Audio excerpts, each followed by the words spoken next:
이광호의 길.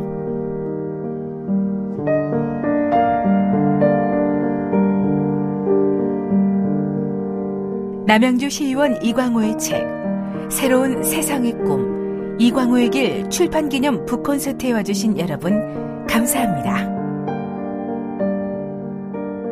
지난 8년간 의정활동을 하는 동안 남양주 시민의 삶의 질 개선과 남양주 변화 발전에 열정을 쏟았습니다.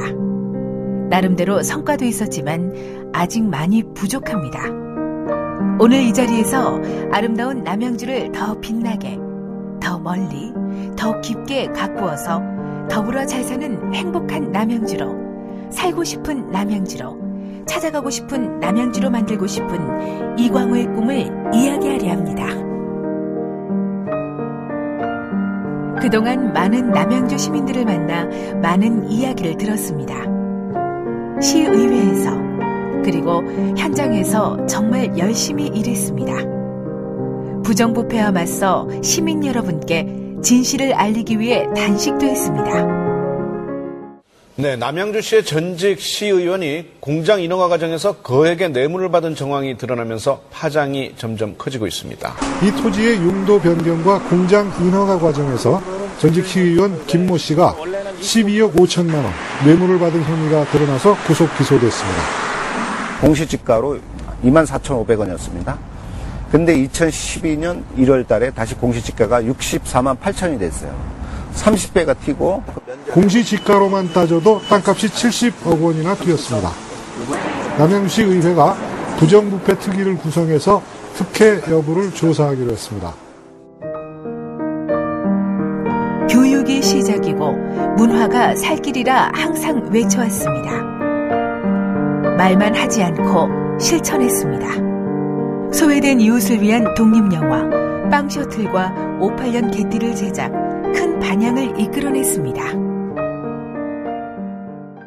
골목이라고 무시하지 말아요. 하찮은 인연이라고 무시하지 말아요. 행복한 미소 감미로운 꽃들로 가득 채워주세요.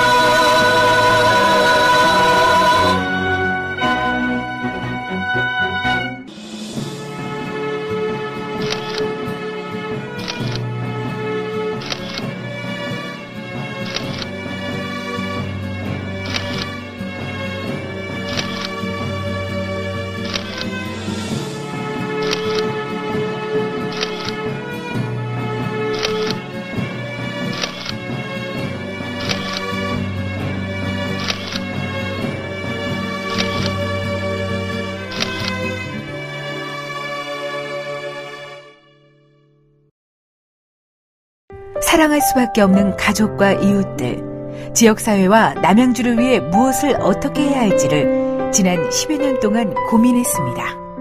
제 자신을 돌아보고 정리하며 초심으로 돌아가 남양주의 큰 스승이자 정신이신 다산 선생님께 목민관의 자세와 목민관이 가야 할 길을 구했습니다.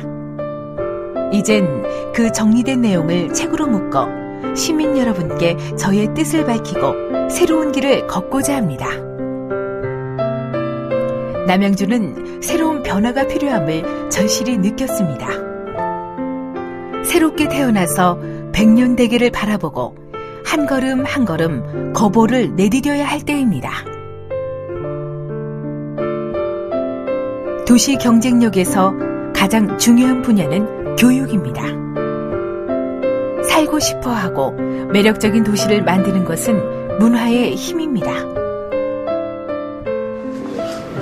일관되게 이제 지난 이제 8년 동안 처음에 정치 입문하면서 이제 처음으로 썼던 슬로건인데, 저는 이제 살면서 남양주 살면서 제가 이제 특히 거기서 이제 중고등학교를 못 나오게 된 게 교육 환경 때문에. 물론 이제 유학 아닌 유학을 왔게 돼서. 근데 그렇게 이제 그러다 보니까 이제 고등학교, 대학교, 군대, 그다음에 또 사업하고 그러다 보니까 집에서는 이제 출퇴근을 하더라도 지역 사람들하고 그렇게 많이 못 어울렸지. 그러니까 친구도 동창들 뭐 선후배들 못 어울리다 보니까 나 또한 이방인이 되더라고. 거기서 남양주 사회에서. 그래서 이게 교육에 큰 문제가 있구나. 그래서 이제 제가 이제 어렸을 때부터 쭉 살아가면서 이제 교육 환경을 개선하지 않으면 나 같은 사람이 계속 나오겠구나. 현재 남양주시가 제일 큰 문제가 이제 정규직이 희박한 게 제일 문제예요. 대부분 한 80%, 90% 이 사람들이 대부분 외지에서 이사 온 분들이에요. 다른 도시에서. 그러니까 이 사람들이 이제 처음에는 난 언제든지 여건만 되면 다시 또 서울로 이사 갈 거야. 이렇게 마음 갖고 있던데, 그게 이제 뭐 여러 가지 요소가 있겠지만 가장 중요한 게 이제 교육적인 거라고. 그래서 교육 때문에, 교육 여건 때문에 이사 가려고 했는데 남양주에 가만히 보니까 보낼 만한 학교가 꽤 있어. 그러면 굳이 이사 안 간단 말이야. 그러면 40대, 50대 된 학부모들이 계속 눌러 살고 싶고, 그 다음에 다른 분야는 굉장히 좋거든. 환경이라든지 교통, 다른 복지 시스템이라든지 다 다른 거는 괜찮은데 그런 게 제일 문제예요. 그러면 이제 정착하게 살려고 하는 그 마음, 정주의식이 높아지면 그때 비로소 남양주시에 대해서 관심을 갖는 거지. 시장이 누구고 국회의원, 시장이 잘하는지 못하는지 관찰을 해보고 관심을 갖고. 미래를 살찌게 하는 길은 창의적인 지식정보, 문화산업을 진흥시키는 것입니다. 다산의 사상과 학문을 연구하고 계승하여 남양주 정신을 세우고 시민들의 자발적인 참여를 통한 집단지성이 남양주 사회를 꽃피우도록 시스템을 마련하고 지역의 큰 어르신들과 예술인들을 존중하여 창의적인 아이디어와 콘텐츠를 이끌어내야 합니다. 그럼 결국은 문화도시는 뭐냐? 그건 시민들이 육체적, 정신적으로 만족하게 하는 것이 문화도시라고 생각하는 거고, 거기서 그런 도시 만든다고 해서 자기 먹고 살 거 없는데 빈무관하고 그런데 그게 가능하냐? 먹고 배부르고 등 따서야 그런 문화생활도 할 수 있을 거 아닙니까? 그런데 남양주는 대표적인 배드타운이고 서울의 위성도시고 그렇단 말이에요. 그래서 그러한 도시를 추구하면서 백성들이 잘 먹고 잘 살 수 있는, 등 따시고 배부르게 하고 이런 거를 좌시하거나 무시하고 갈 수는 없는 거예요. 그래서 그러면 이 그러한 문화도시와 백성들이 함께 잘 살 수 있는 걸 같이 나는 추구를 해야 되는데, 그것이 나는 문화산업도시, 더 구체적으로 하면 문화 콘텐츠 산업도시가 남양주가 돼야 된다고 보는 거고, 그 꿈을 이루기 위해선 부정부패 없는 공직사회, 청렴한 도시만이 가능합니다. 리더의 부정부패 척결 의지가 절대적입니다.